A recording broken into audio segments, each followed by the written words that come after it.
My name is Addie Bendory. I'm the president of the Fordham Federalist Society. Thank you all very much for coming.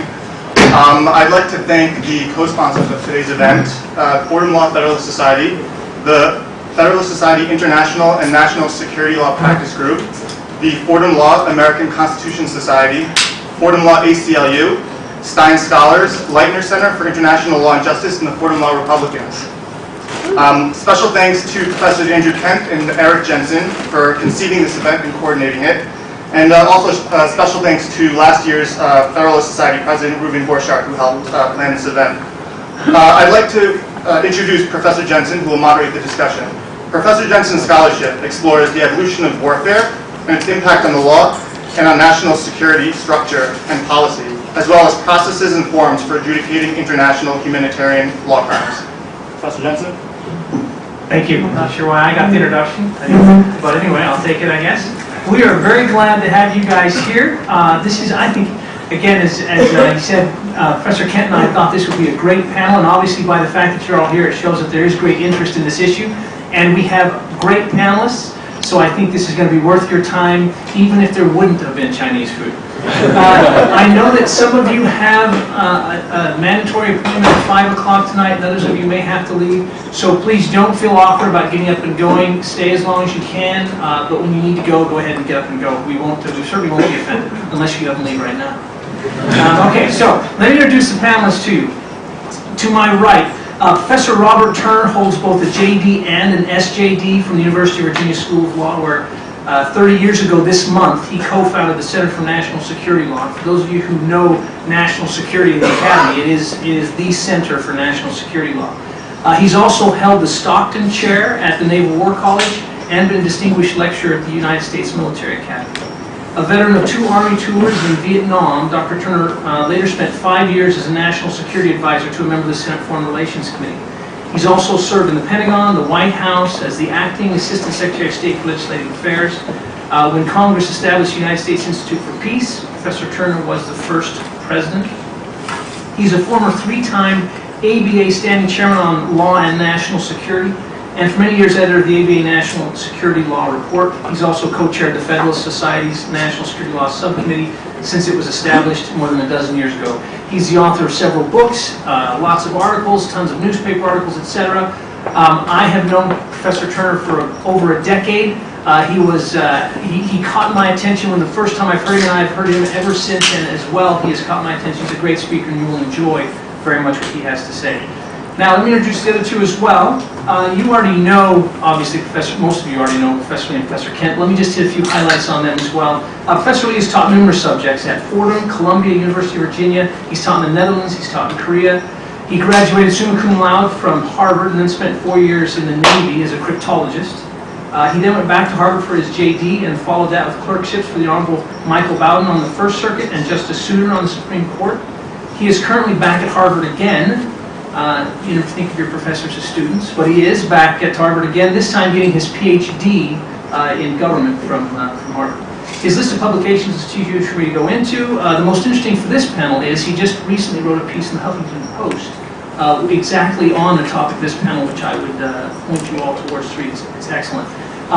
One personal note, when I found out a couple of years ago that I was coming to Fordham, and that I was going to be teaching international law, just about everybody I talked to said to me, "Oh, you are so lucky you're going to get to work with Tom Lee," which is true. Professor Kent also graduated from Harvard and then attended Yale for his law degree. After getting his JD, he clerked for the Honorable Karen Amon on the Eastern District of New York and then the Honorable Robert Katzman at the Second Circuit. He spent several years in private practice and then went back to Harvard, this time as a Clemenceau Fellow. He then arrived at Fordham and has been teaching national security law and constitutional law topics since then. About a month ago, I was at a conference dealing with national security topics, and Jack Goldsmith from Harvard was there. And when he found out that I was at Fordham, he took 5 minutes of his time to spend that time praising Professor Kent, like I didn't already think he was great. So just to let you know, you really have a good panel here today. And our plan is, we know we want to get to your questions. We're going to take maybe 8 to 10 minutes for each of the panelists to give a brief introduction of their views on what's going on. And then we'll try and open up the questions. I have a few questions which I may pose as well, but we'll try and get to your questions as soon as we can. So, Professor Turner.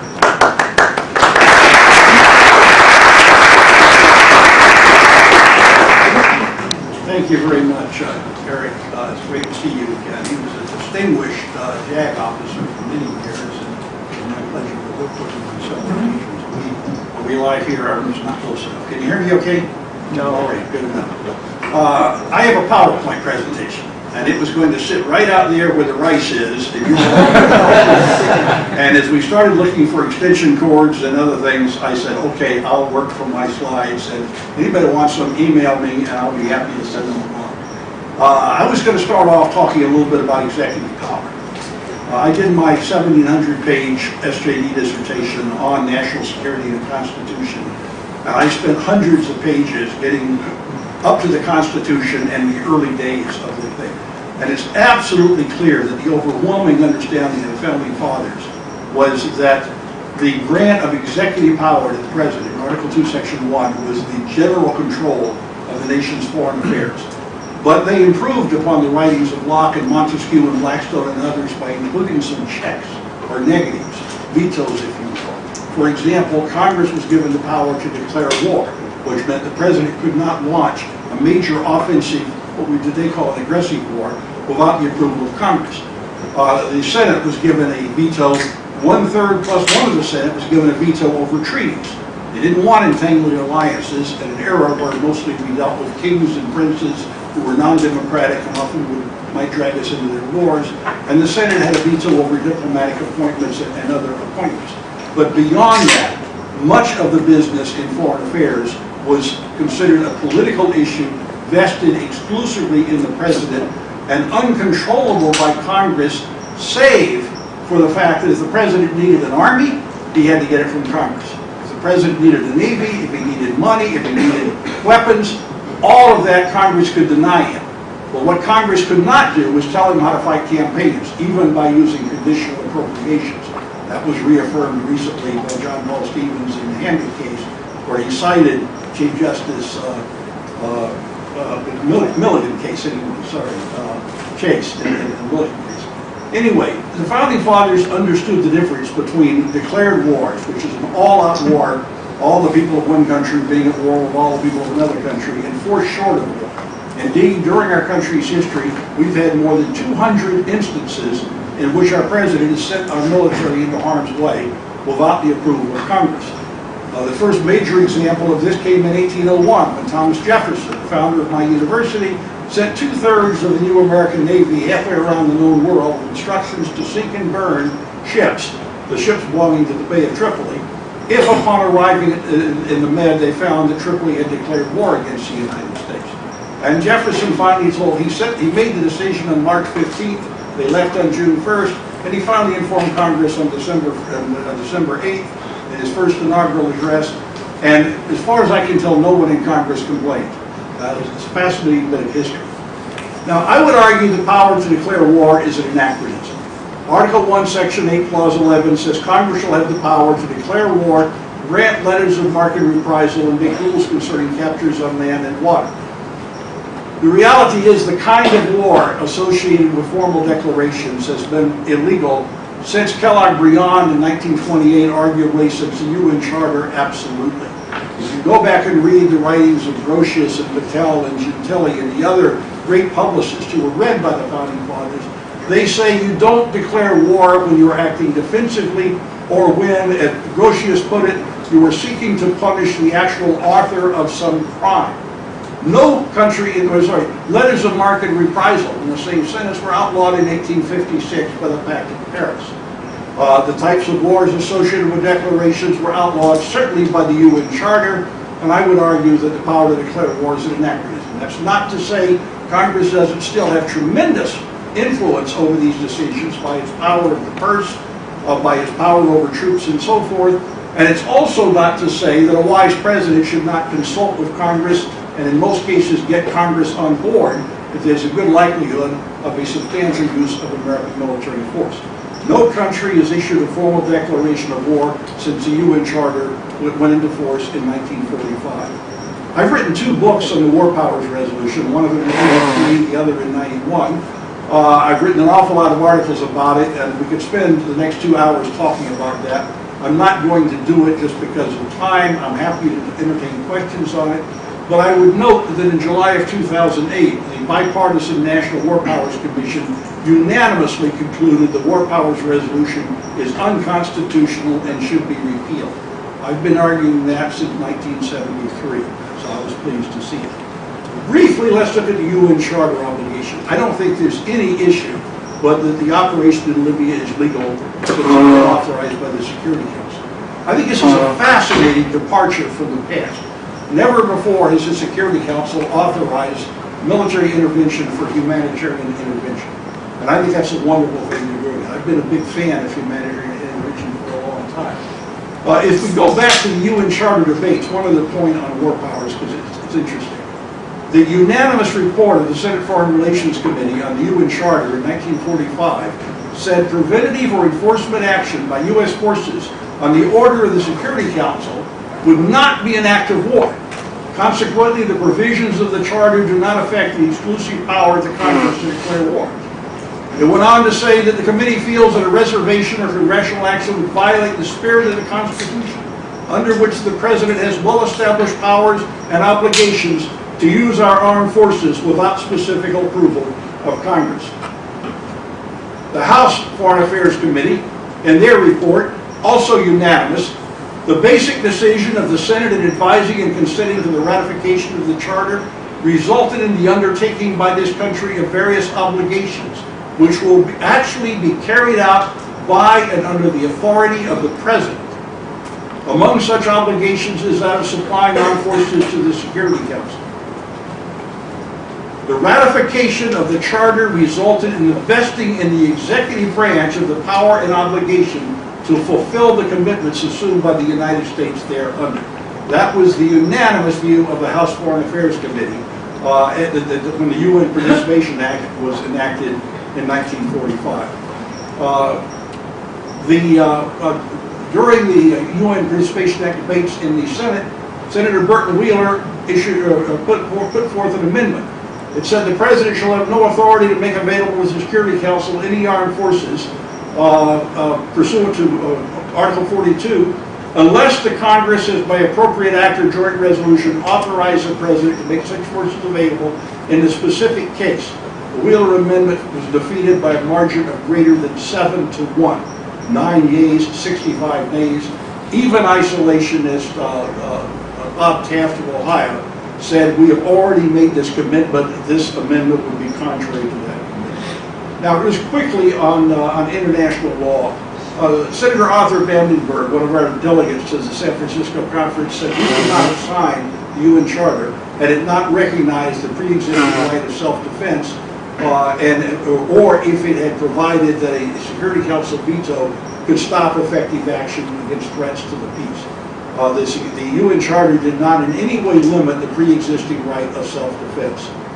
The resolution that was just passed on 17 March, Resolution 1973, condemned gross systematic violations of human rights and so forth, acting under Chapter 7 of authorized member states, either acting alone, nationally, or through regional organizations to take all necessary measures to protect civilian populated areas, excluding a foreign occupation force of any form. In other words, the only constraint on this power was that you cannot occupy.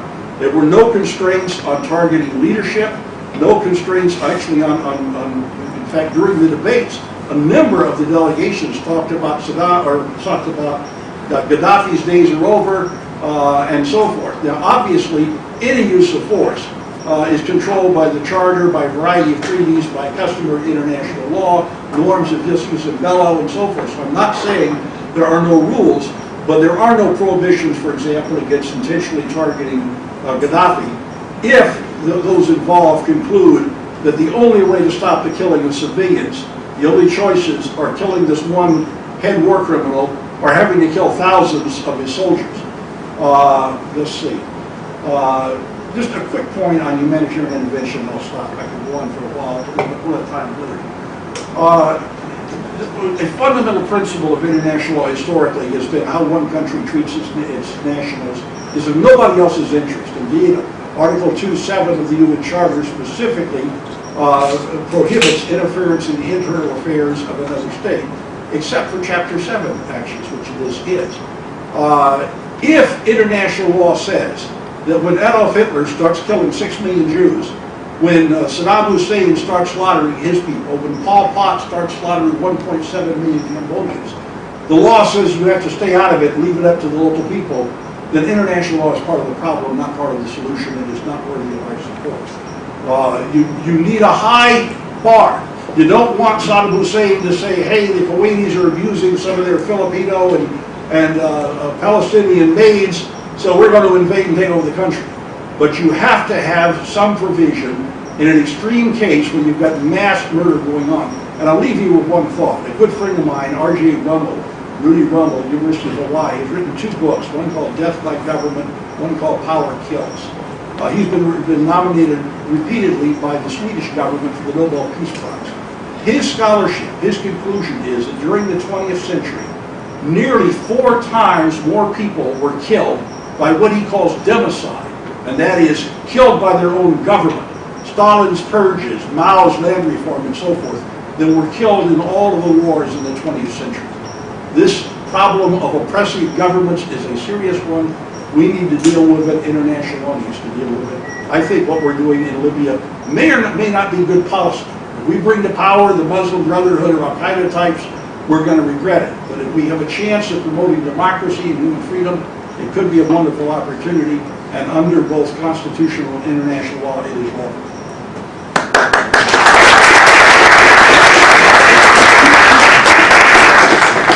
See, I told you it'd be good. All right, Professor Lee. Thanks to everyone who's co-sponsoring the event, especially the Federalist Society who was pulled stroke core for this effort. I'm going to talk about 3 different types of people. I'm going to talk about what I call the idealists, the realists, and then I'm going to talk about what I call the legalist, and I categorize myself as a legalist. And I think that the preparation I should give you for being a legalist is that you're not going to come up with any real satisfying, complete answers one way or the other. Basically, I think that in this instance, the intervention in Libya is lawful under international law and under domestic constitutional law, but in order to stay lawful, I think that, with due respect to Professor Turner's perspective, it should be limited to the specific missions identified in the Security Council resolution, which is protection of civilians and enforcement of the no-fly zones. And while that, at the very beginning of the strikes, justified air and naval gunfire and missile strikes on surface-to-air missile facilities and command and control coordination capabilities, I think that it's difficult to say that taking out Gaddafi or regime change falls within the ambit of the Security Council resolution as it's written. Now, I want to emphasize on the international law point how historic this Security Council resolution is. In fact, before it happened, I would have bet $1 million that it wouldn't have happened, right? Because frankly, usually what happens is China or Russia would have vetoed it, and the permanent members have a veto right, and that means the Security Council can't pass a resolution. What the resolution is it's what's called a Chapter 7 authorization of the use of force. So there's a part of the UN Charter that authorizes the use of military force. Historically, and it's happened before the Korean War. There was a UN Security Council resolution. Why did that happen when Russia was on the council? Because Russia happened to be was essentially refusing to participate because of the United States' failure to recognize the People's Republic of China. So the Security Council then authorized Chapter 7 use of military force.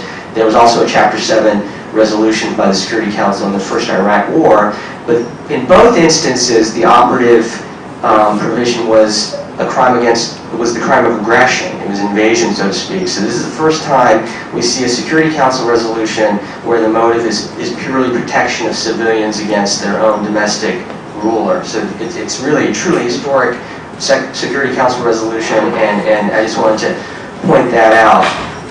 Now, on the domestic, so before I go to domestic, I've been thinking about this problem for a very long time. I've been thinking about this problem even when I was a college student, but it was starkly evident to me when I was a naval officer.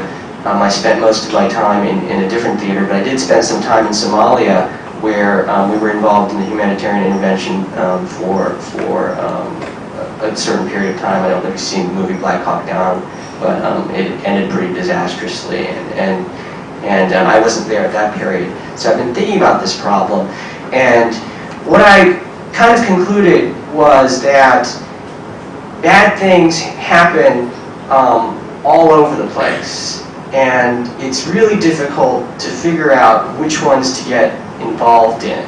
And it's difficult to figure out which ones to get involved in, not just because it's hard to say one person is more evil or this is a worse genocide than another, which is just a terrible calculus to think about. But it's also difficult because a lot of times the countries that want to intervene have selfish interests, have their own security interests, and that's why they want to intervene.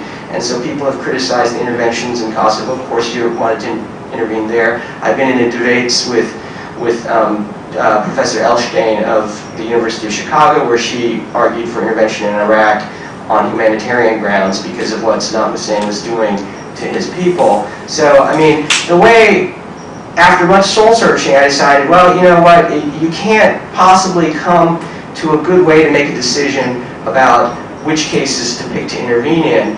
And perhaps the solution, and even if you want to be an idealist, you have these implementation problems. So perhaps the solution is to be a legalist and say we only go in when a Security Council resolution manages to get through the ringer, and then that's the process solution, the legal process solution for saying when you go, right? And as I said, it was unthinkable to me that the United States would actually get the resolution through, and I think it really is an admirable instance of diplomacy that they managed to stifle vetoes and get the resolution through. So that's sort of the international law angle on the problem, and so I think that the Security Council resolution is historic, and that it authorizes, as a matter of international law, the exercise of intervention in Libya, but that it should be, by the same token, if this is what's doing the work, if you're a legalist, you have to read the thing very carefully,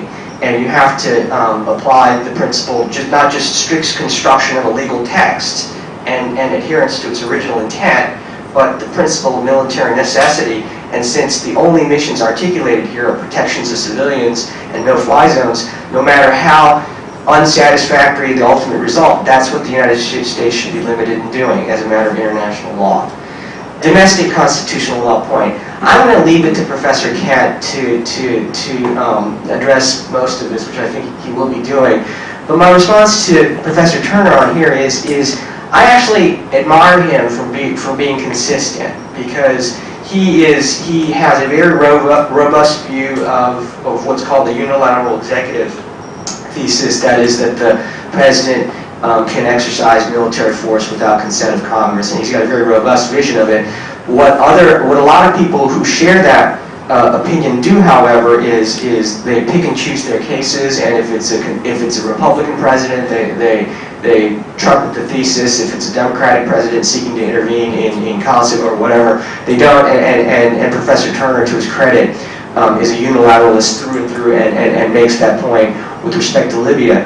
Now, my problem with that thesis is, both as a historical matter and a present-day matter, if you look at the Constitution of the United States, it's not just the declare war power.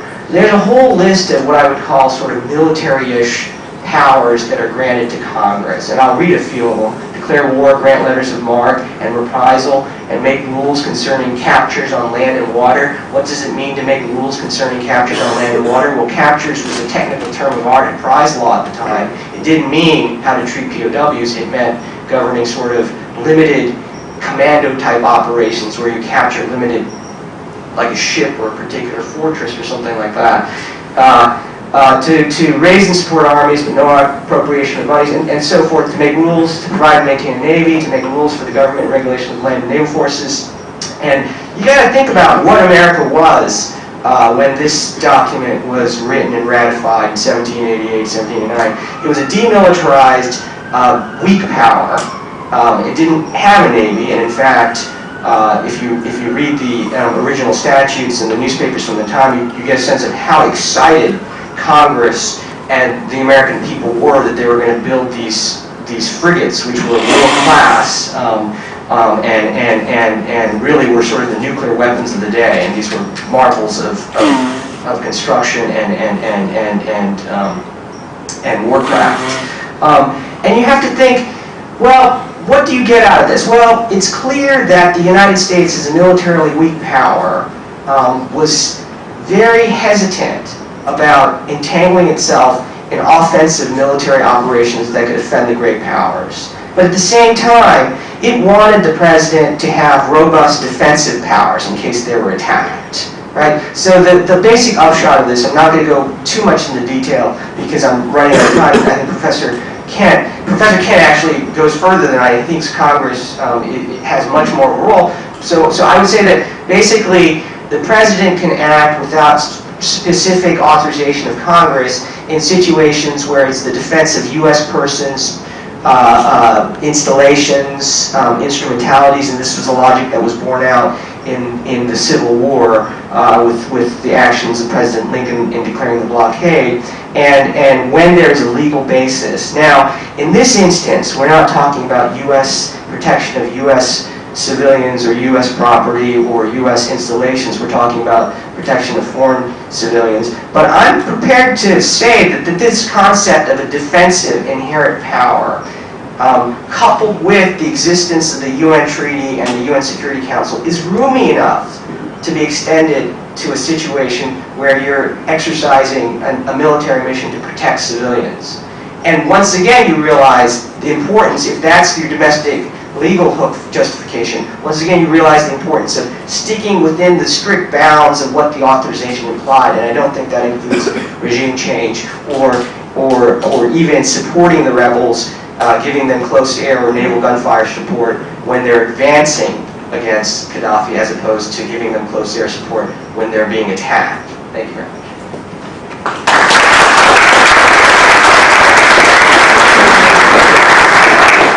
Okay, so you already see some, I don't want to say battle lines, but some differences being defined here. So, Professor Kent.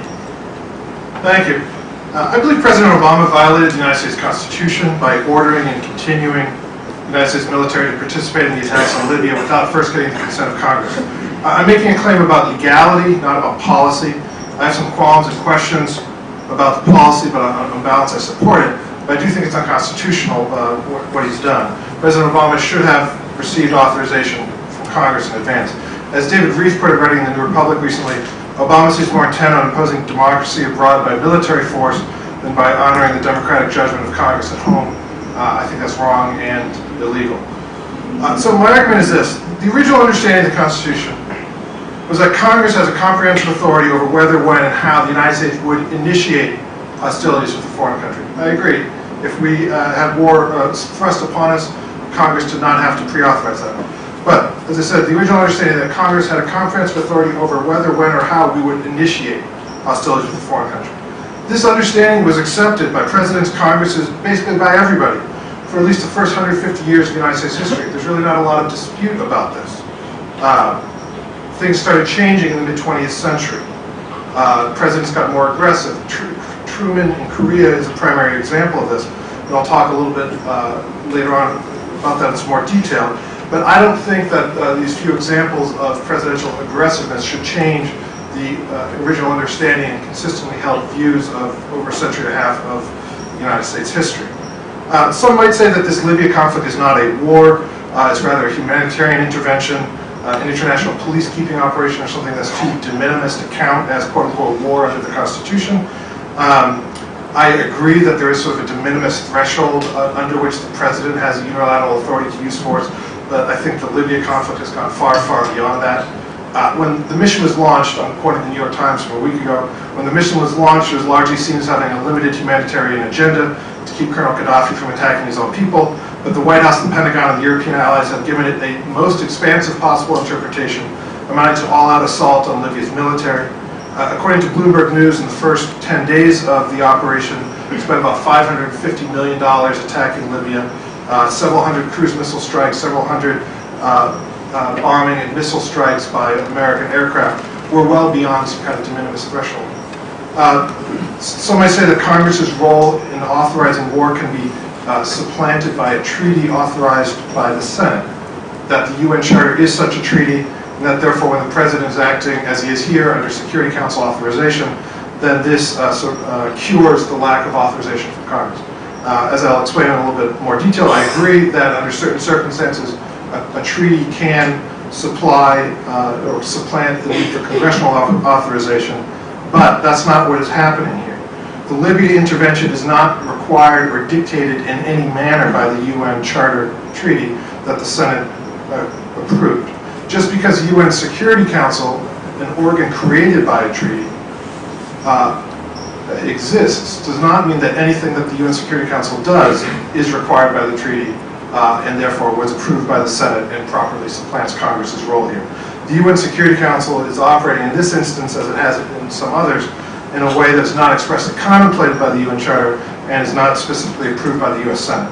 That's my basic argument. I'm going to give you a little bit more detail about a couple points about the original understanding, a little bit about the historical practice, episodes of presidential aggressiveness and whether that should change the original understanding, and then a little bit more about the case of armed force being used through a treaty mechanism, in this case, the UN Security Council.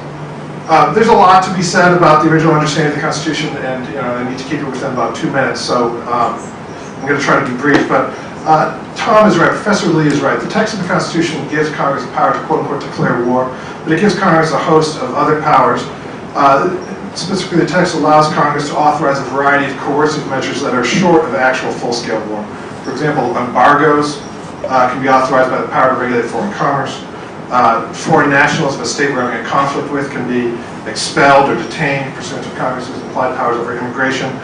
In short, the Constitution grants a whole host of powers ranging from declaring full-scale, what Professor Turner called total war, but all the way down to a variety of measures that are not full-scale war.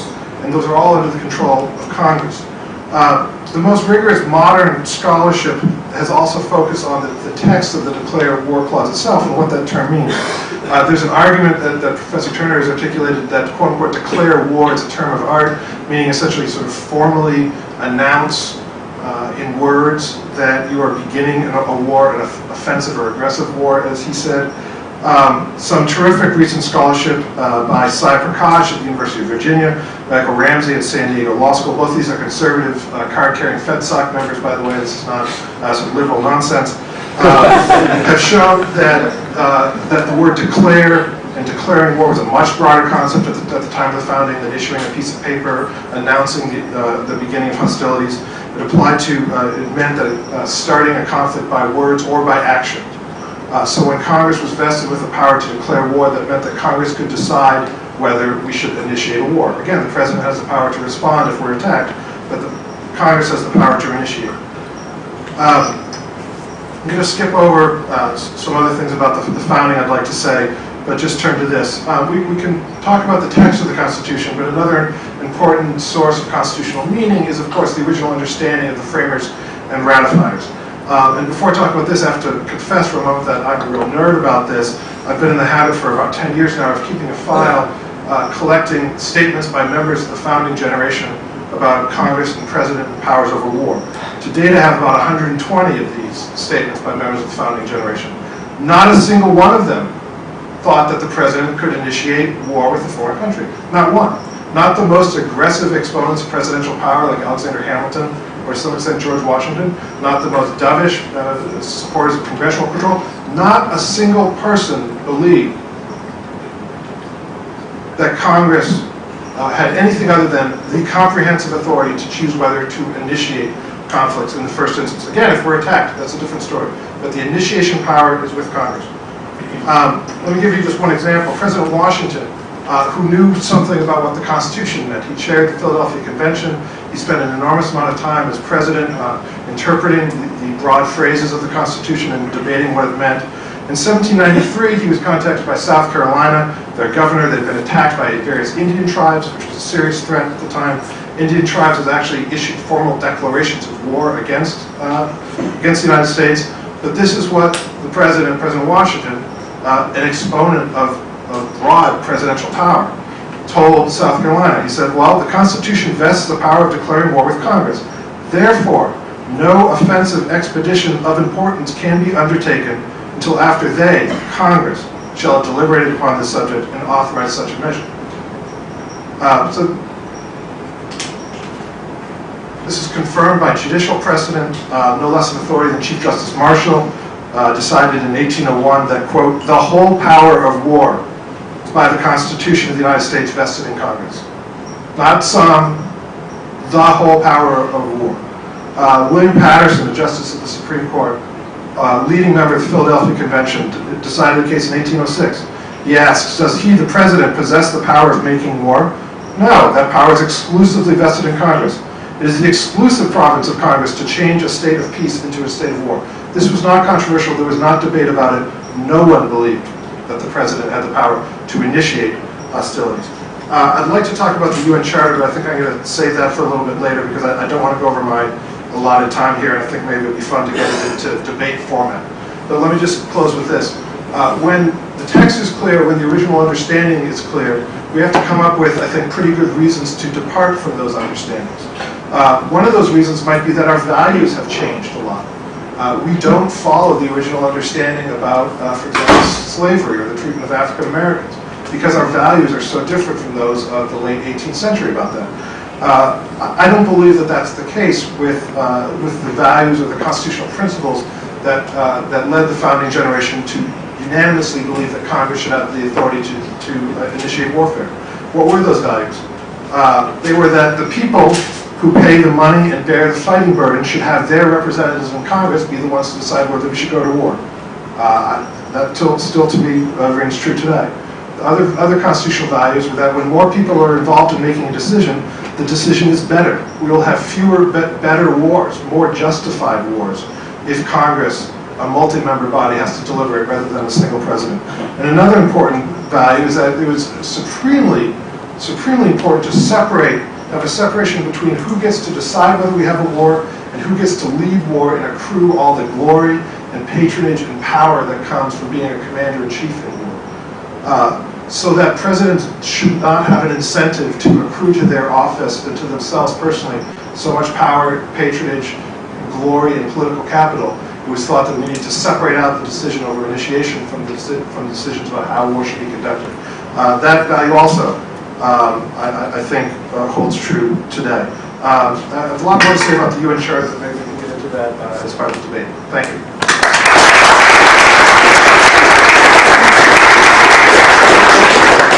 Okay, so obviously this panel focused, and the panelists so far focused on two very different issues. One being the international law issue involved with the use of force in Libya, and the other being the domestic analog to that, the domestic law dealing with how the United States is using force in Libya. I want to focus initially, if I can, on the domestic issues. And I want to give everybody a chance on the panel here to kind of comment on what each other has said, but let me put it against their opportunity to talk against this quote from Harold Coe, who is the legal advisor to the United States State Department. In a recent speech, he said this, and it deals specifically with the domestic issue of the president's ability to use his power to do what we're doing in Libya. This is what Harold Coe says. The president directed these actions, which are in the national security and foreign policy interests of the United States, pursuant to his constitutional authority to conduct U.S. foreign interests and as Commander-in-Chief and Chief Executive. The President has well-recognized authority to authorize a mission of this kind, which, as he explained, will be time-limited, well-defined, discreet, and aimed at preventing an imminent humanitarian catastrophe that directly implicates the national security and foreign policy interests of the United States. The administration has been closely consulting Congress regarding the situation in Libya, including in a session with the bipartisan leadership that the President conducted before his announcement. Before Resolution 1973 was adopted, that's the one that authorized by the UN that authorized the action. Before Resolution 1973 was adopted on March 1st, 2011, the Senate adopted its own resolution by unanimous consent, Senate Resolution 85, calling for a no-fly zone. The President has acted consistently with the reporting requirements in the War Powers Resolution and has furthermore indicated that he is committed to ongoing close consultations with Congress as the situation develops.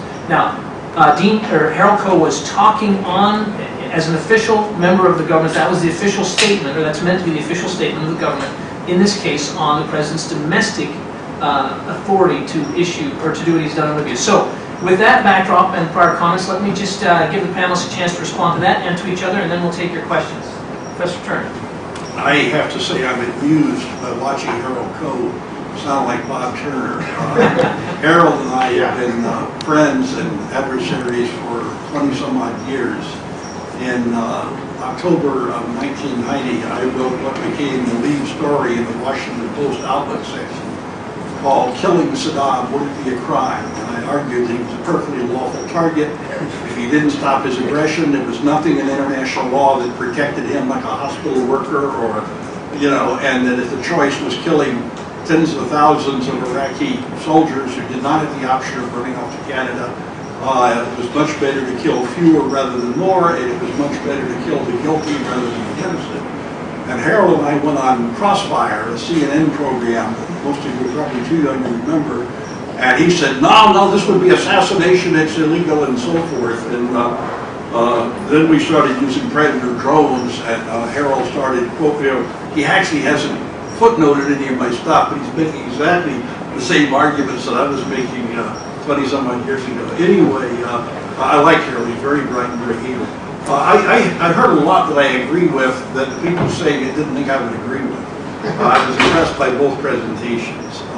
I certainly agree with Professor Lee that there are often there are prudential issues here, and you don't intervene every time the wrong is done. You pick your fights, basically. I certainly agree with that. I've seen war. One reason that I favor killing Saddam or killing Gaddafi rather than the option of having to slaughter large numbers of their soldiers while their soldiers are slaughtering innocent civilians is because I don't like war. And because I think that if the word gets out that if you launch international aggression or start slaughtering your own people, you may suffer some personal risk. The reason I wrote my piece in 1990 is because Dick Cheney, the Secretary of State, had fired the Chief of Staff of the Air Force for saying that if we had to go to war, we were going to target Saddam. And I think that was a wise policy.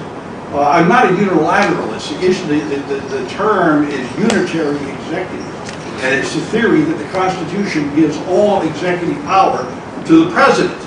Not the Secretary of State doesn't have a certain amount of power, the Secretary of Commerce and so forth. Now, I know it's a silly idea, but if you read Article 2, Section 1 of the Constitution, where it says, the executive power shall be vested in a President of the United States, you'll sort of get the idea that maybe there's something going on there. If you read, there's a very esoteric case, you probably haven't heard of it, it's called Marbury versus Madison. There's a guy named John Marshall, never modded him very much, but he argued in that case, in language that is often left out of case books, sadly, that the Constitution had given the President a great deal of discretion affecting the nation, not individual rights, for which his judgment was unchecked. And he went on as an example, and he said the application of, in fact, let me go back and just give you just real quickly here, he says, by the Constitution, the President is invested with certain important political powers in the exercise of which he is to use his own discretion. These powers respect the nation, not individual rights, and being entrusted to the executive, the decision of the executive is conclusive. That is to say, this is a political question. And he went on to say the application of this remark will be perceived by looking at the Act of Congress establishing the Department of Foreign Affairs. This officer, as his duties were prescribed by that act, is, quote, to conform precisely to the will of the President. The Secretary of State is not a free actor. The Secretary of State's job is to carry out the will of the President. And Marshall went on to say the acts of such an officer as an officer can never be examinable by the courts. This was the original understanding of presidential control over foreign intercourse. And I think there are all sorts of references by the Supreme Court to the unitary executive. That was the original understanding. Unlike the judiciary power vested in a variety of courts, the legislative power vested in two houses of Congress, the executive power by the terms of the Constitution is vested in a President of the United States. Now, Professor Kent says that Truman started this whole nasty process of imperial presidents. Well, I used to believe that too, because that's what I was taught back in the 1960s when I was in college. And then I spent about 3 months, and I went back and read every hearing and every, all the reports and stuff on the UN Charter and on the Korean War. And I found a treasure trove of once classified State Department documents. And you know what we found out? It's fascinating. Truman was in Missouri when the war broke out. He came back. One of the first things he said is, I want to go before a joint session of Congress as soon as they reconvene. Atchison, have your best people draft what we would today call an AUMF, an authorization for the use of military force. And he said, tomorrow start consulting with members of Congress. And Atchison said, well, Mr. President, maybe you want to call Tom Connally, the superstar chairman of the Foreign Affairs Committee. And Truman did. And Connolly's autobiography is almost verbatim from the State Department records. And Truman said, should I come before Congress and seek a declaration of war? And everyone he talked to said, stay away from Congress. You've got the power to do this under the Constitution and under the UN Charter. It might slow things down to come to Congress. And finally, Truman met with the only one leader in the entire Congress, stayed in Washington for the 4th of July 10-day recess, right after the war started. Everybody else scatters to go home and raise funds and kiss babies.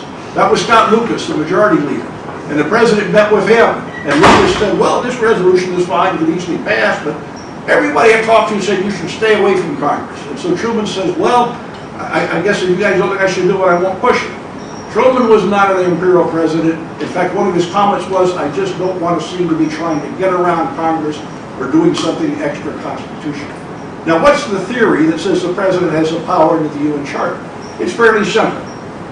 The president has the duty to see the laws faithfully executed. The Supremacy Clause say the Constitution, laws made pursuant to the Constitution, and treaties made under the authority of the United States shall be the supreme law of the land. Ergo, the president has a duty to see, in appropriate cases, to see treaties faithfully executed. That was the understanding of the senators and the congressmen when they approved the UN Charter and the UN Participation Act. Again, unanimously, the reports on both houses said the president will carry out our obligations under the Charter. The Charter gives him the power to do this. Wait a minute, though. The power to declare war is in Article 1, Section 8. You're doing this by a treaty? Can you do that? Most of the powers in Article 1, Section 8 can be exercised and are done so regularly by treaty. There are two different ways of doing the same thing. Yes, Congress has the power to regulate commerce with foreign nations.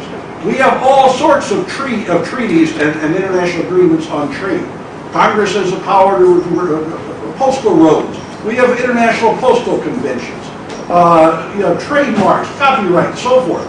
All of that is done by treaty as well as by statute. There is no reason to assume that the Constitution would not allow 2/3 of the Senate to approve an international agreement for keeping world peace, by which the president would act on behalf of the United States. I don't know my time, so go ahead.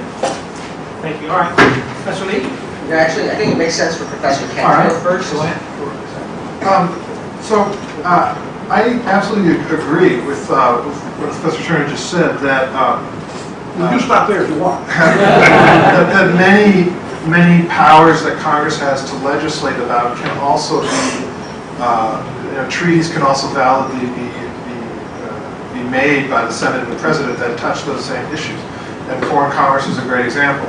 I also believe that this applies in the case of war. The paradigmatic case that the founders were thinking about was our treaty with France from 1778. That was in effect when the Constitution was being drafted and adopted, and that committed us to a defensive alliance with France if, in exchange for their support of our revolution, we had to come to their aid if their possessions in the Caribbean were threatened.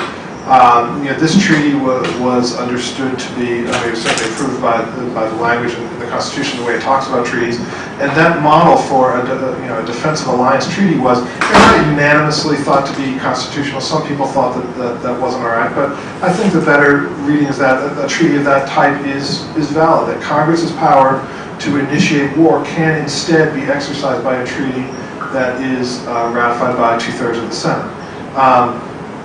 But I don't think in this case that the UN Charter is such a treaty. And to explain why, I need to go through a little bit about what the Charter actually says.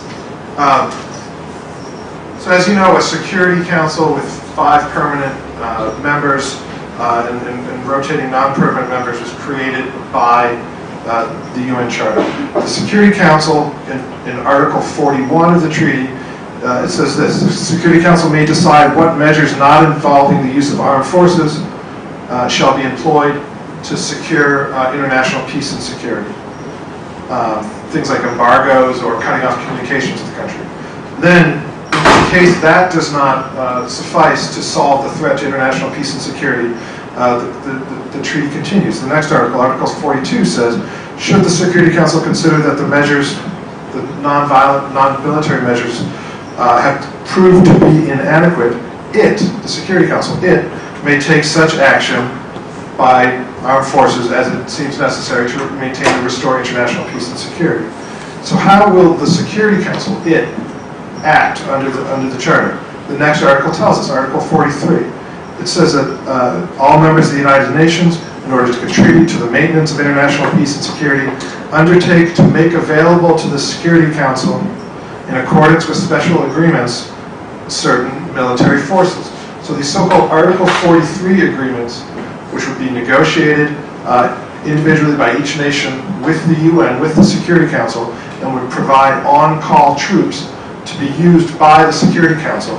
This was the way that international peace and security would be defended by the UN Security Council system. The Charter does not anywhere in its terms contemplate, and certainly does not expressly say, that some other entity besides the Security Council may use armed force.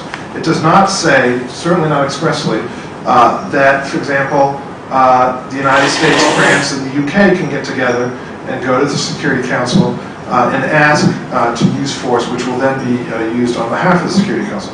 I'm not saying that that's necessarily contrary to the sort of implied meaning of the Charter, but those are not the express terms of the Charter. The way that the Charter contemplated military force to be used was that it would be through the Security Council, under the direction of the Security Council, pursuant to individual agreements negotiated by each member state.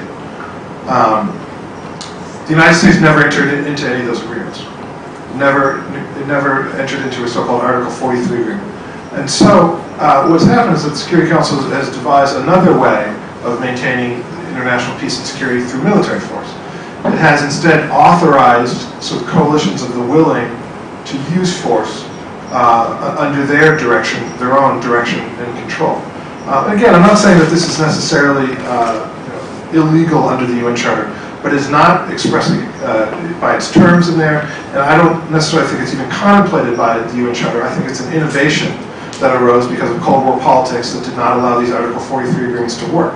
So when the United States Senate ratified the treaty and understood that, as Professor Turner rightly says, understood that if acting under this treaty, Congress would not need to be consulted because the Senate, by approving the treaty, had already made the decision. When that was happening, it was thought that it would be through these Article 43 agreements, which, by the way, the Congress of the United States has said have to be approved by Congress. So I've read Professor Turner's work about the Korean War. I agree with him that President Truman was not seeking to overawe Congress. He reached out to Congress and was essentially rebuffed and told, essentially, we want you to take the political heat for this, and we think that this UN system can supply the necessary authorization. But that was a UN treaty that has never been used under the form that it was ratified. It was never used under this Article 43 format. So I don't think we can say here that Congress's role in pre-authorizing a conflict has been supplied instead by the Senate that way back when ratified the UN Charter, because, as I've tried to show, the UN Charter does not expressly, and I don't even think impliedly, authorize the type of sort of contracting out, subcontracting of the Security Council's enforcement function that is what is going on with this Libya intervention. So I'm going to respond to Professor Kent's last point and then to Professor Turner's first point, if you can keep that straight. I think Professor Kent is right that when they set up the UN Charter system, they did envision sort of a UN standing military force, which is the Article 43 component of military action that the UN Security Council can control. The United States wasn't crazy about that because the United States is very sensitive about the technical term of art is chopping over its operational forces to the operational control of a foreign commander. Right? So the Article 43 standing force never happened. But the UN Charter also contemplated, the framers of the Charter understood that the standing force might not happen. So in Article 42, it said, should the Security Council consider the measures provided for in Article 41, which are embargo and things like that, would be inadequate or have proved to be inadequate, it may take such action by air, sea, or land forces as may be necessary to maintain and restore international peace and security. So you might say that reference to air, sea, or land forces is to Article 43, UN standing forces, but if you read the next sentence, it says, such action may include demonstrations, blockades, and other operations by air, sea, or land forces of members of the United Nations. So Article 42 clearly seems to envision participation of the direct military forces of other countries rather than just the Article 43 standing force, which was a big part of the Charter. So I think that there is some truth to the fact that there was a certain model of military action, but the Charter, Chapter 7, which is the relevant chapter of the UN Charter, envisions more than one possibility for the deployment of military forces. The other point I wanted to point out is basically the treaty's not making the president do anything in any sense, right? I mean, if you look at the resolution, it says authorizes member states. So ultimately, what's going on here is the president has discretion whenever, both under the treaty and as the Security Council, it just says authorizes, it doesn't say shall, right? So what's going on here is the Charter and Security Council resolution give the president a legal basis to make the decision to use force. So that's, I think, a more accurate way of depicting this. And I think that whether it's the declared war power or this combination of the treaty and the Security Council resolution, the framers and our concern the framers' concern was they wanted to make sure that when military force was exercised, it had a legal basis. And when they said legal basis, they meant, and I think that this is something that people might debate, but I think personally that they meant an international legal basis. Why? Because if it didn't have an international legal basis, it would occasion resentment and reactions by other countries, and the United States was militarily weak at the time, and it wasn't interested in picking wars where it didn't have to pick fights, unlike what people might think they feel today.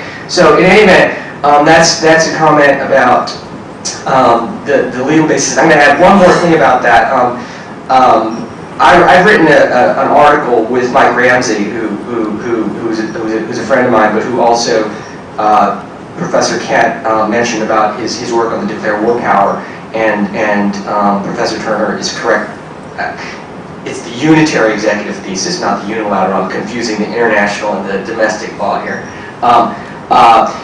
But in the article that we wrote, we talked about the prize cases. And the prize cases was a Supreme Court decision decided in 1863 involving President Lincoln's actions during the opening days of the Civil War. And as some of you might know, one of the first things he did was he declared a blockade of the ports of the succeeding states. And he did this without congressional authorization. And you could say, well, blockade is not military action. Well, it is military action in the sense that he ordered the ships to force to come over or to board and confiscate contraband or any supplies for the Confederacy, including the ships of neutrals, right? So this is clearly a belligerent action. And Congress did not authorize this at the time. Afterwards, Congress passed a statute that said that whatever the president did was legal, but at the time, Lincoln thought he had full authority. Why? If you read the documents, it's because he says international law allows me to do this, right? So he claimed a legal basis on that.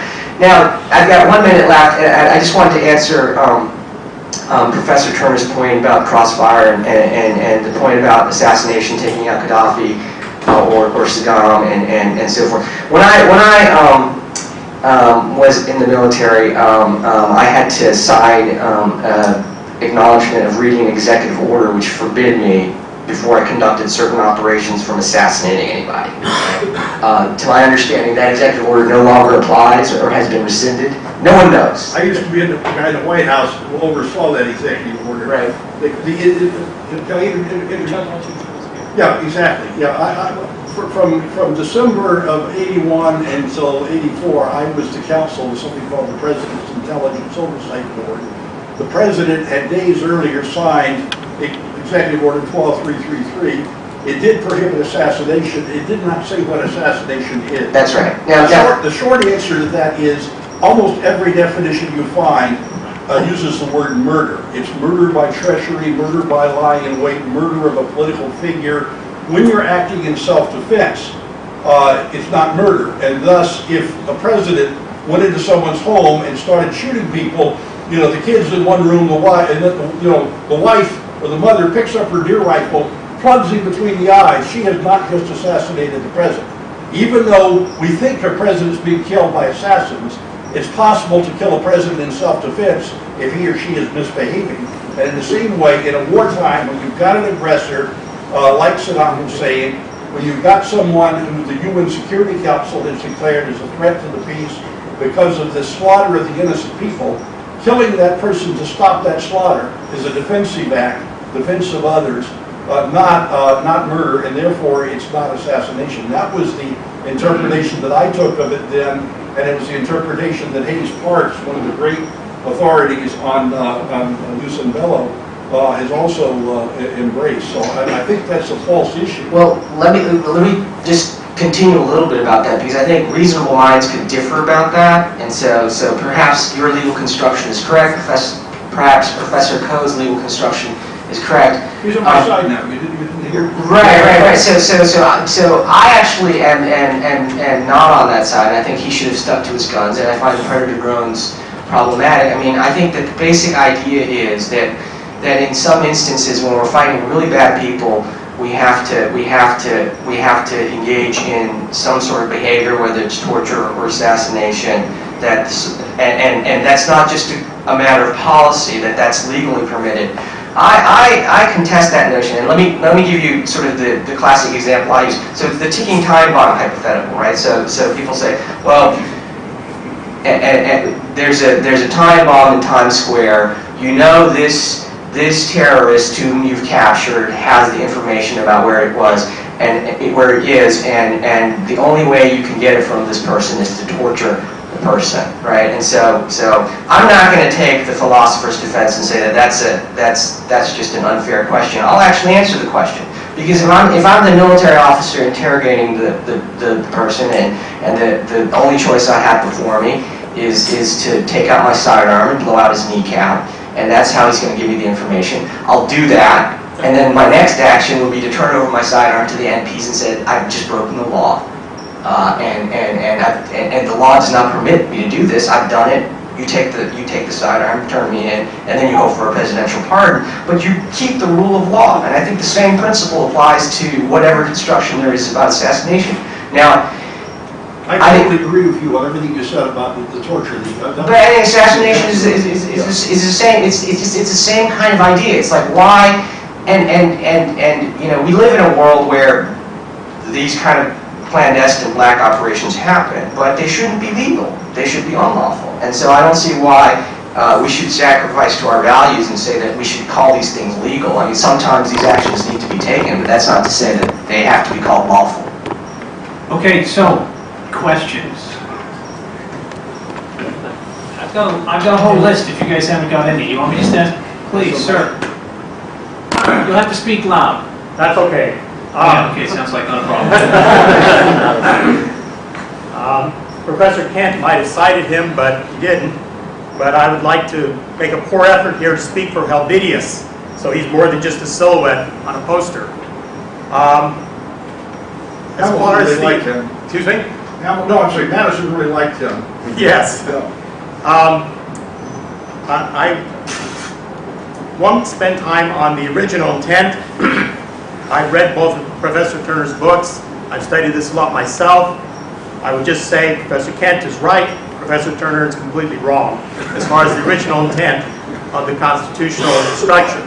But rather than get into all of that detail, the question I'd like to put to you is rather Helvidius's small c constitutional argument. The basic essence of the constitutional scheme was a separation of powers, was to divide up the powers of the government. It's not efficient, but it defends liberty, and it's essential to liberty.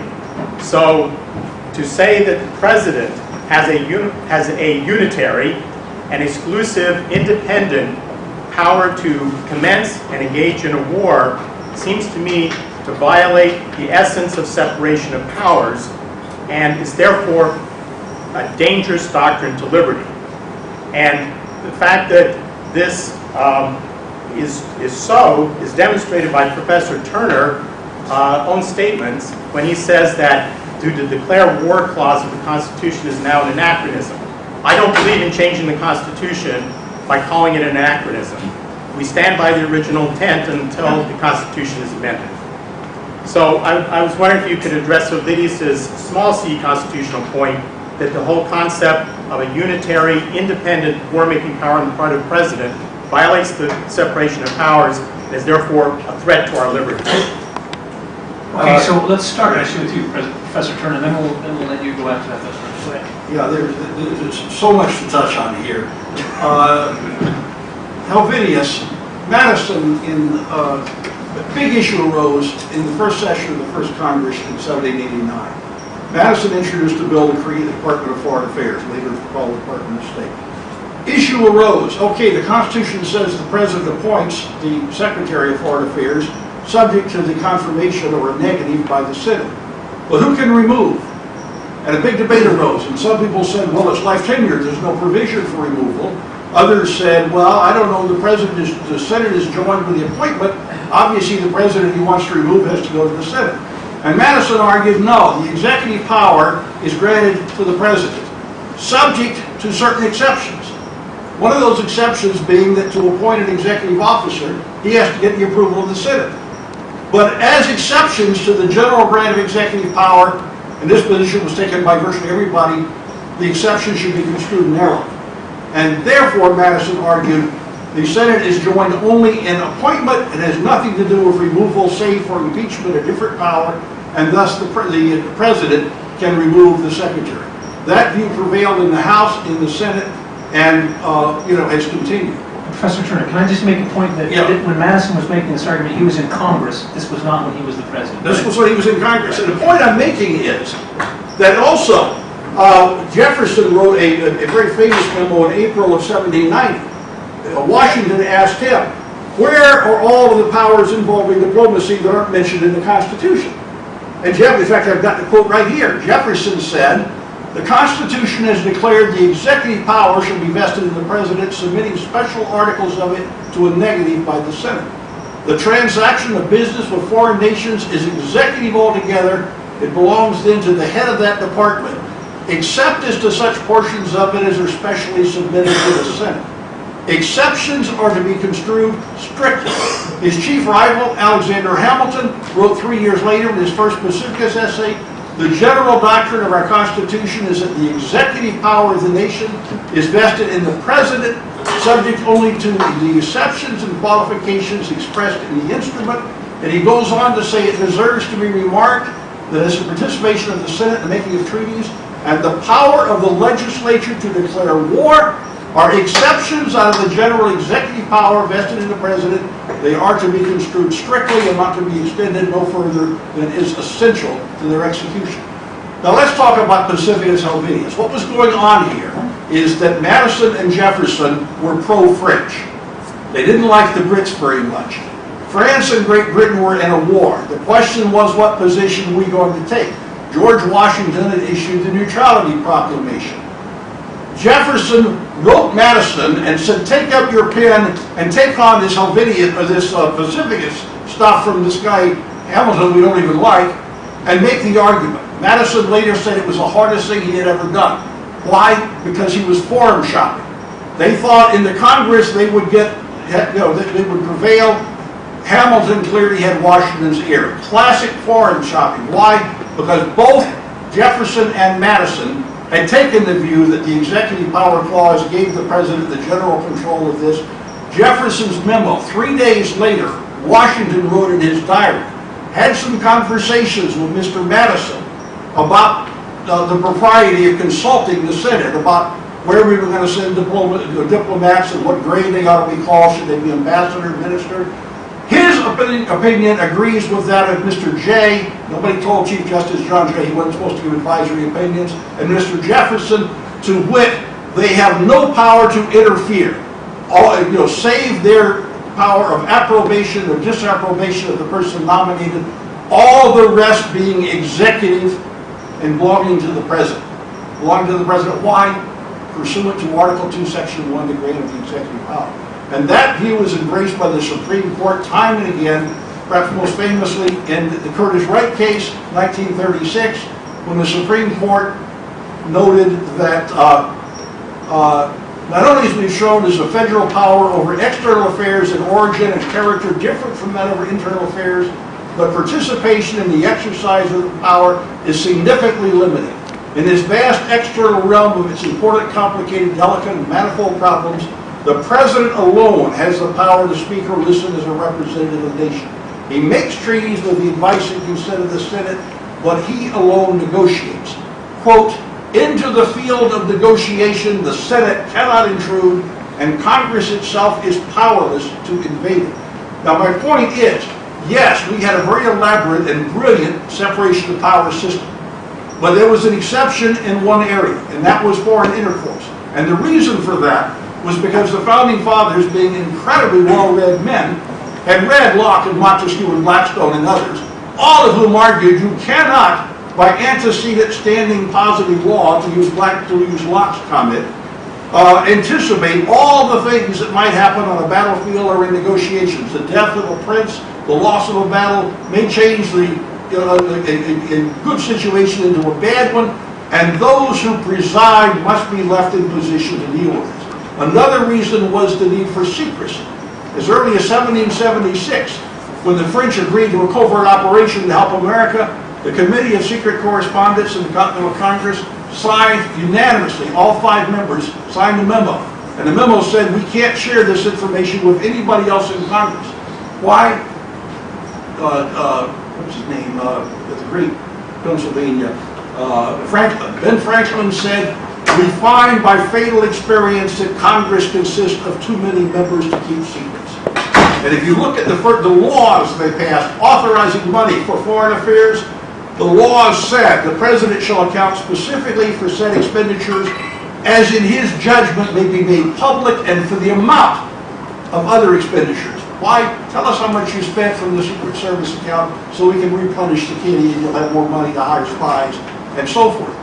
In 1818, Henry Clay, one of the great champions of legislative power, said on the House floor, it would be improper for Congress to inquire into how the president had spent this money in the Secret Service account. There is a long history. One of these days I'm going to have time to get my dissertation.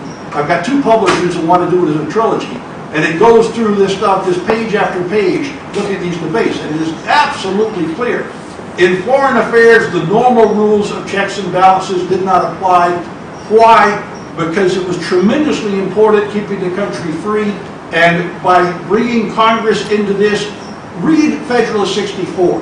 John Jay, our most experienced diplomat, wrote that he talked about sources and methods. He said we could get important information if those possessing it can be relieved from apprehensions of discovery. I think Professor Liu and I probably both agree with you as to diplomacy. Okay, and intelligence? And intelligence gathering. Now, I agree with you. But not war. And Libya is war. Just because it happened through an international diplomatic war does not mean that it's not war. It's war. And that's different than the You made Constitution. the point the Founding Fathers did not want the president to be able to take the country to war, other than in a defensive act. And that's exactly right. And the question is this war? And I would argue that this is something different. And that was exactly the view of the unanimous Foreign Affairs Committee.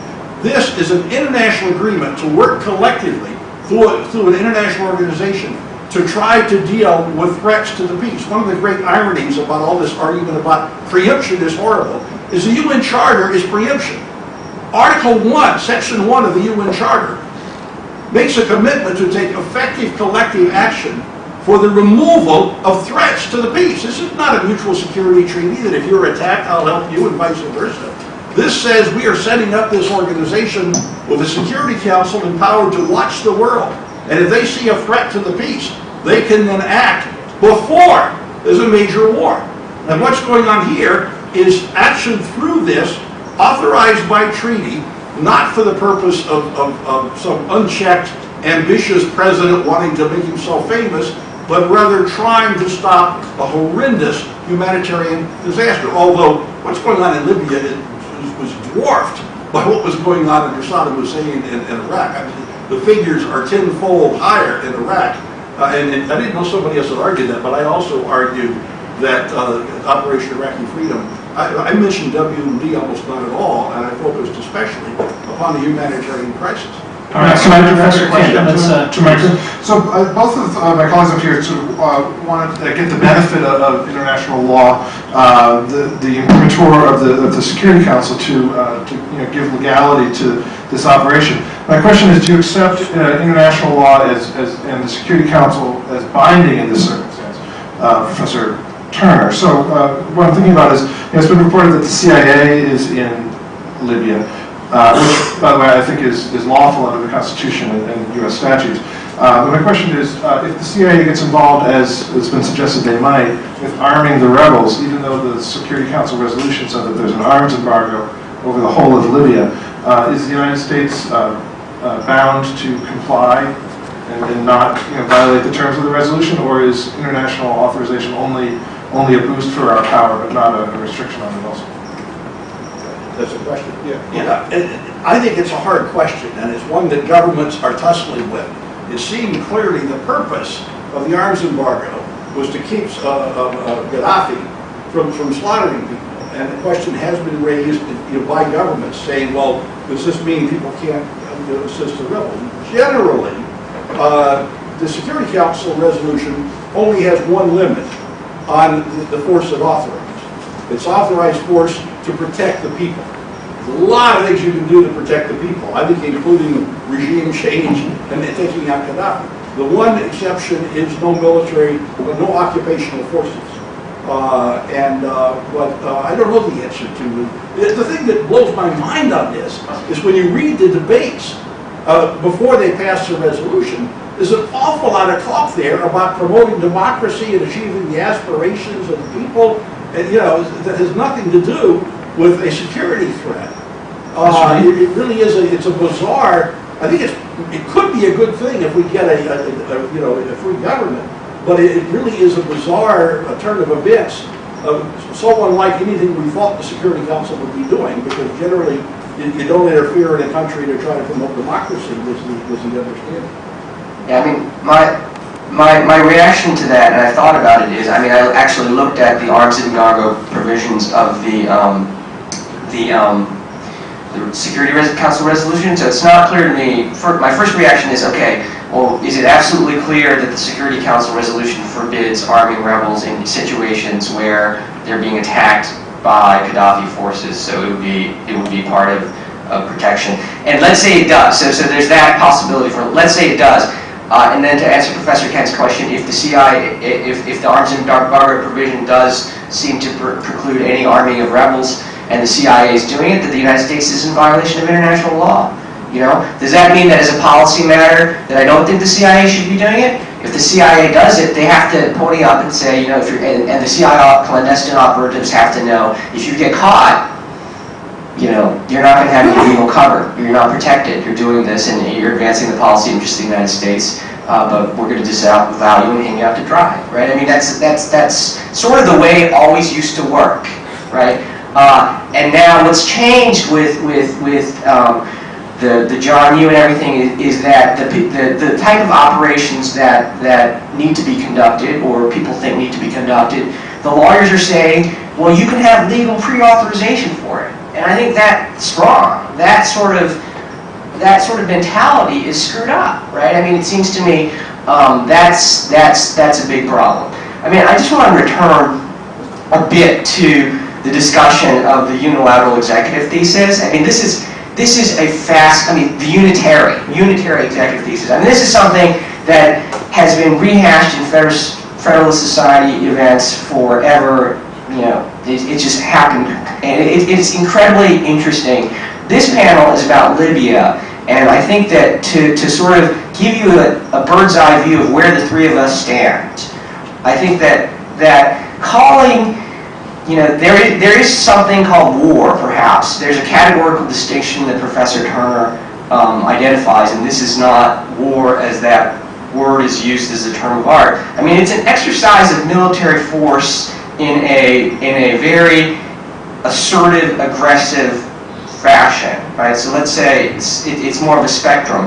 And then the question becomes, where do you draw the line? And the line that I would draw is to say, you can exercise military force. The old rule, Professor Henry Monahan at Columbia wrote this beautiful article called The Protective Power of the Presidency back, I think, about 20 years ago. And he says that the rule was, if you want to use military force without congressional authorization, if the president wants to do it, he can do it to protect U.S. persons, property, and instrumentalities. So that would authorize something like Grenada, sending the Marines and Army to Grenada to rescue medical students. It would authorize, to some extent, perhaps Panama. But once you get beyond that, you're going to need congressional authorization. And the argument I'm putting in there is really this entire UN Security Council resolution, to the extent it's about protecting civilians, it's the functional analog of the protective power. It's just saying there's a legal basis to go in and protect these people. They're not Americans, but in our view, the world changes, and these civilians who are being killed by their ruler deserve protection. And if you believe that, then you're not necessarily, you can't think it's quite literally a snatch mission. You just got to stop and knock the knife away. You're not allowed to engineer regime change. You're not allowed to take out a head of state. It's inadequate. And remember when I said that the idealist and the realist and the legalist, I'm a legalist here. This is not a happy solution, but it's the one that I think, after much thought, because we can't figure out which cases to intervene in, we have to rely on the rule of law and say, well, believe that this is law and follow it as closely as you can. Okay, so back to was legal. let's go to a question. Actually, Joseph will try and get a student in. Go ahead, Joseph.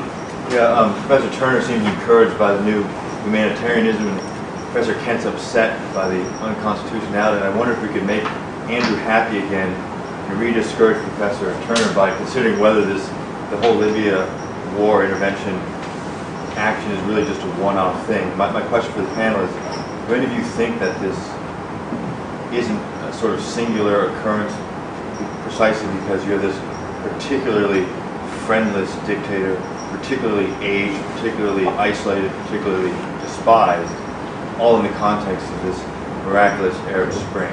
And you've got the OAU, and you've got the Arab and the Arab League and the Organization of African Unity, both on the side. That's why the Russians and the Chinese did not veto. So do you think this is a one-time event? Or Well, I don't know. I think it depends on how it comes out. Yeah. If it comes out well, then other similar situations where you have authoritarian, the Saudis have got a pretty rotten system. If you really, I love their oil, but they really abuse the hell out of their people. And all things considered, as a Jeffersonian, I'd love to see those people have a chance at human freedom, unless it means they're going to start coming over here and blowing us. You got to wonder. I was one of those people who supported going into Iraq, and I had no idea these people were going to start cutting each other's heads off, and they were. I expected more civilization out of it. I hate to use that word. But So, Professor Lee, what do you think? But Yeah, I think it's possible, Yeah. but it depends on how it comes out. Yeah, I think this is a fantastic question, and I think that there's a very real chance that it'll be a one-time thing. And part of why I think we should stick to the words of this is to make sure that it's not a one-time thing. Like, you can imagine if the U.S.'s implementation of it turned into something where the Arabs are saying, that's not what we signed on to, or what the Russians are saying. That's not what we're signing on to. You're going to guarantee it's going to be a one-time thing, right? Now, if the United States and France and UK says, what you guys agreed to, and the fact that you're now saying we didn't agree to this is part of the original intent, right? Because you didn't cast your veto, then you're gonna sort of maximize the chance that it isn't a one-time thing, and you could perhaps see in the future some situation with a sub-Saharan dictator where there are really no strategic interests, although the Chinese seem to have all kinds of economic interests in sub-Saharan Africa, where it might happen again, and that would be a positive development. Professor Kent? I'm interested in more questions, if that's all right. All right, sir. Thank you very much. It's a very interesting discussion here. 2 points. One is, I might have missed it, but it would seem to me that the power to declare war is arguably one of those powers that is not delegable. And where is it that you find that there is this concept that it can be delegable to somebody else? You mean to the Senate? Number 2, my understanding of law is that it's passed, it's binding upon everybody.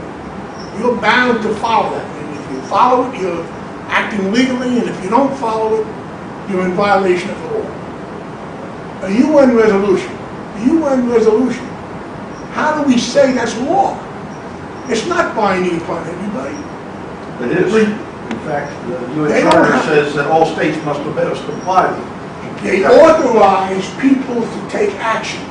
The people are not bound to take action. It's true. It's not applicable to But it makes it everybody to legal when take they do action. it. It's voluntary. But it's not binding, right? Good point. Okay. It's voluntary. Yeah, I think Professor Lee and I both absolutely agree with you, and that I'd probably go further than you, but that's why I think that the UN Security Council resolution like this one can't supply a missing congressional authorization, because this is not a case where our Senate has ratified a treaty and then we are required to do something by a treaty that's been duly ratified.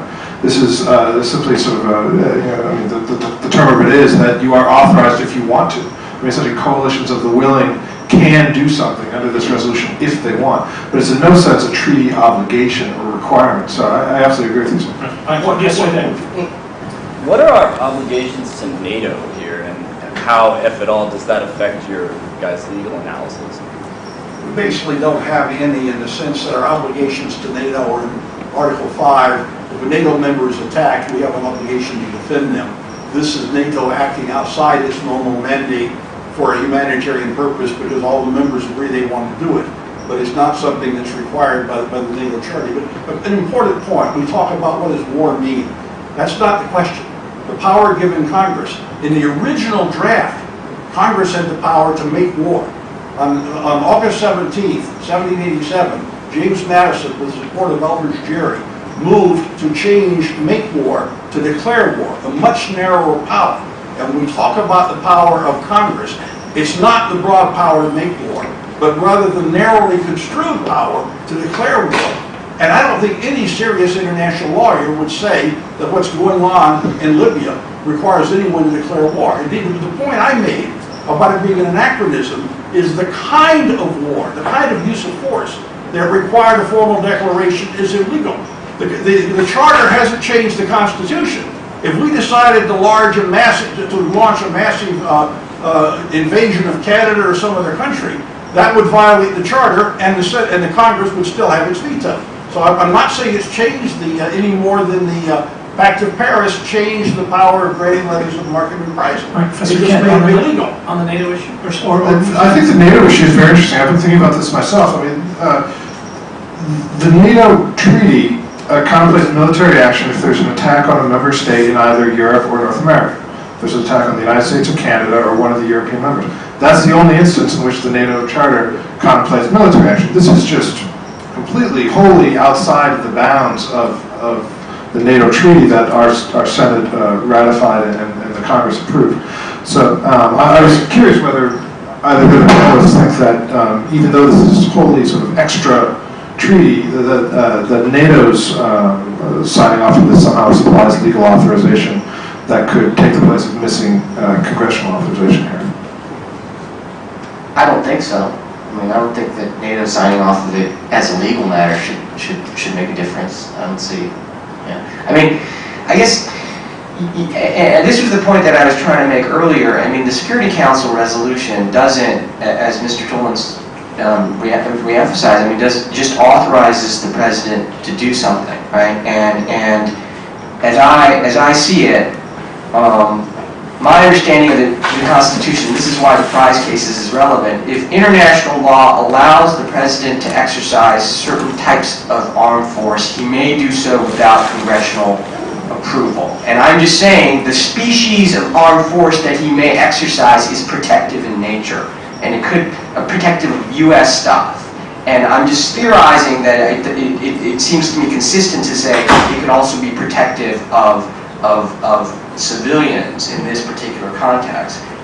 So I think, I mean, that's the argument I'm making. It gives the president a legal basis and within the constitutional framework. So I'm somewhere between Professor Kent and Professor Turner. I think that there is a unitary executive power to wage armed force, but it's within this narrow role of protection, not rather than anything else. Okay, go ahead. I was wondering, in terms of international law and war, how do you effectively fight a war when you put laws in place before you take the facts on the situation on the ground? Doesn't that prolong the war in a sense because you can't fight meaningfully or effectively? So you're referring to like the provisions of the United Nations Security Council resolution limiting the ability to... Well, in a sense, he mentioned earlier in Libya, we might be able to say we can help the rebels if they're retreating, but we can't help the rebels if they're going forward. In a sense, how do we have like how do we fight effectively when we place such, in my sense, restrictive laws upon our forces? And that's precisely my point, which is, you know, if you're saying, well, that's stupid because we can't fight effectively, that's a realist position. That's stupid if you're an idealist because you're going to let Saddam get away. I'm saying, remember when I said at the very beginning, or Gaddafi get away, I'm saying, look, I acknowledge that, but I think that the better thing is to be a legalist here, and that's the way forward. I completely understand that it's a dissatisfying solution. It's not going to satisfy the humanitarians, it's not going to satisfy those who are actual military strategists. But it is what it is, right? And maybe it advances the ball somewhat for humanitarianism, for multilateralism, and for the rule of law, and maybe that's why we should be doing it. All right, got time for just a couple more questions. We'll just do them like rapid fire, and then we'll give the panelists a chance to respond. Go ahead. Professor Kent, does the president have any power without Congress' approval to prevent genocide that doesn't include killing of Americans? Okay, good question. Next question, please. Very narrow. With respect to the distinction of power with a direct attack on the United States and an offensive action, how direct does that attack need to be? Meaning, could money being funneled to organizations that in turn attack the United States qualify and thus authorize, under this side of the panel's theory, executive action? Meaning you could attack the person who is funneling the money. Yeah. Okay, and then there was one more question? I guess, I mean, the backdrop of all this is really Iraq and what's happening now. And I want Professor Lee's analysis, the only one that allows me to really distinguish between the two wars, and I'd like to sort of see if I'm just like, you know, misunderstanding you all, or what. So I'm sorry, that's the long of a question. Okay, and then let me end with one question, then we'll give you each a chance to respond. My question is, Mary Ellen O'Connell says that because we have now done a humanitarian intervention with the blessing of the United Nations Security Council, that from now on the only basis, legal basis for a humanitarian intervention is based on a Security Council resolution. In other words, no state has the opportunity to do that unilaterally. What are your feelings on that? And why don't we start on this side and we'll work this way? Yeah, I disagree with that. I mean, I think basically because there's two kinds of law, the international law, as you know. I mean, there's so this case, the way I described it, is much more of a treaty-based, formal international law argument. But the fact of the matter is, a lot of international law is custom and precedent in cases. And there have been cases like Kosovo and the argument for humanitarian interventions in other places that haven't dotted this. So I think to say that it would be unlawful, to say as one could infer from her statement that any future humanitarian intervention that doesn't have a Security Council resolution is unlawful would be wrong. Because because custom is such a big part of international law. And do you want to address any other questions? Yeah, you guys. Mr. Kennedy? No, I don't think the president has constitutional authority to initiate humanitarian intervention if no Americans are being killed or threatened with being killed. And why is this conflict in Libya different from Iraq? To my mind, the conflict in Iraq is clearly entirely legal under U.S. law because Congress pre-authorized it.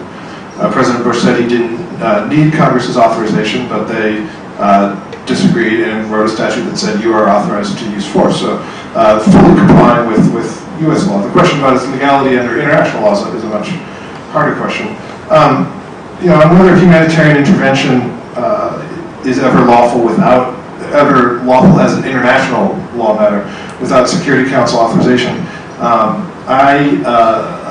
I'm only going to refer you to a terrific article about this by Ryan Goodman of NYU, the American Journal of International Law, a couple of years ago. He canvasses state practice, found 130 some nations had in recent years expressed the view that humanitarian intervention is not legal internationally unless the Security Council has signed off on it. Canvassed state practice, the actual behavior of countries, looked at what the UN had been saying, looked at what jurists have been saying, and he thought it was quite clear that humanitarian intervention is not lawful unless the Security Council has authorized it. But then how does he deal with cases like Kosovo or the interventions in other areas without Security Council resolutions? It's a comprehensive article. Right? Yeah. And remember when the Soviets introduced a resolution, or maybe it was Russia, to condemn the NATO or the Kosovo operation. I think the vote was 12 in favor of the no, it's 3 in favor and 12 against. It may have been 4, but overwhelmingly the Security Council refused to criticize the NATO operation. Now I think the president's power in all these other situations is very simple. He's commander-in-chief, he has the executive power, he's in charge of our foreign intercourse, except to the degree he needs new forces, new money, whatever, from Congress, or he infringes upon one of these checks that Congress has, like he can't ratify a treaty without the approval of the Senate, 2/3 of the Senate, he can't declare war without the approval of a majority of both houses. There's a one-house veto for a decision to launch an all-out war against a country with which we're at peace. Beyond that, there have been hundreds of cases where presidents have sent U.S. forces into harm's way, sometimes to protect our own economic interests, sometimes to protect our people, sometimes because some foreign banana republic has offended some admiral and he wants to make an example of him, often to stop atrocities and other things. And I'll leave you with a point I made earlier, and that is if international law prohibits humanitarian intervention, in a case like Hitler, in a case like Pol Pot, then it is part of the problem, not part of the solution, and it is not worthy of our support. On that, let's thank the panel.